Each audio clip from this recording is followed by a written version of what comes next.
David. Now David gets anointed to be king, but the story doesn't just, okay, he goes to the throne and he sits down. That's not what happened. David's anointed to be king, but there's still a king. He's given a gift and he's given a calling, and yet he can't actually step into his calling yet. He was anointed for the throne long before God put him on a throne. David had maturing to do. God wasn't done with him. David wasn't perfect, okay? He made mistakes. He made mistakes when he became king. Anybody remembers the Bathsheba story? David had some issues after. He was not a perfect person, but God had some maturing in him to do. And in order to get him to that place, God had to take him through different processes in different places. God is actually more concerned about your character than your comfort. Amen. And I always hated that line. Amen. I did. I remember my pastor saying that to me, and I always thought, that's not fair. He should be concerned about my comfort. No, he's not. He really isn't. Because God is really concerned about who you are. And who you are, that he knows what's really going on in you. Why? Because if you keep making the same mistakes over and over, you're going to keep paying the same consequences. And God doesn't want that for you. He wants you to mature and grow, and he wants you to get better. He also wants you to be more like him. Isn't that what we're supposed to be? More like him, less of ourselves, decrease so that he can increase in me. Isn't that our goal in the first place? But to mature. I talked to you guys about consistency.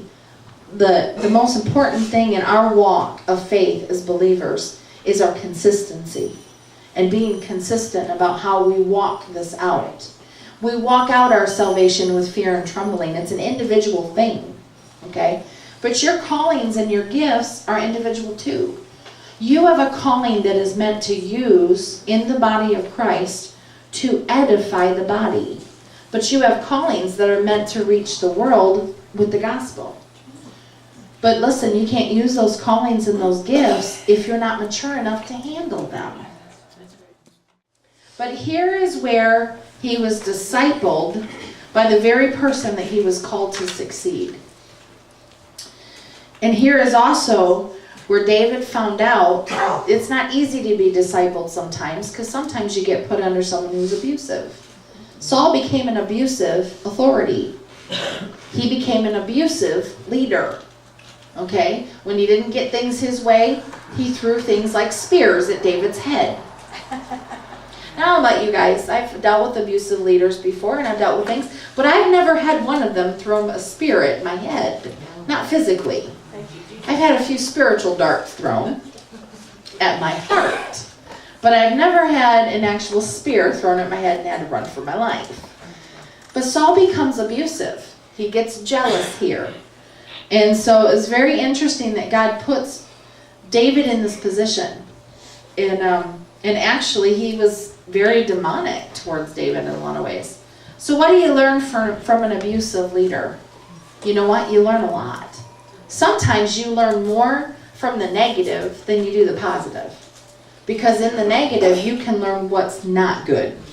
You can learn what not to do. But you could also make judgments. And this is where you have to be careful.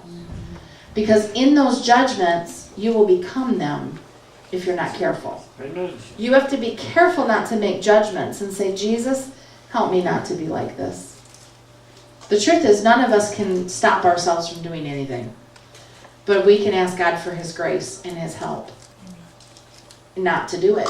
Kids, never say, I'm never going to be like my mom or my dad. That's a judgment, and you will become them. The greatest thing you could ever say is, Jesus, I don't like how my mom and dad did that. Can you teach me a better way?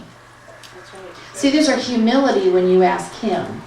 But when you say, I'm never going to be like that, honey, you just made a judgment, and you're bringing it on yourself. And if you're an adult and you've done that, you need to go back and repent.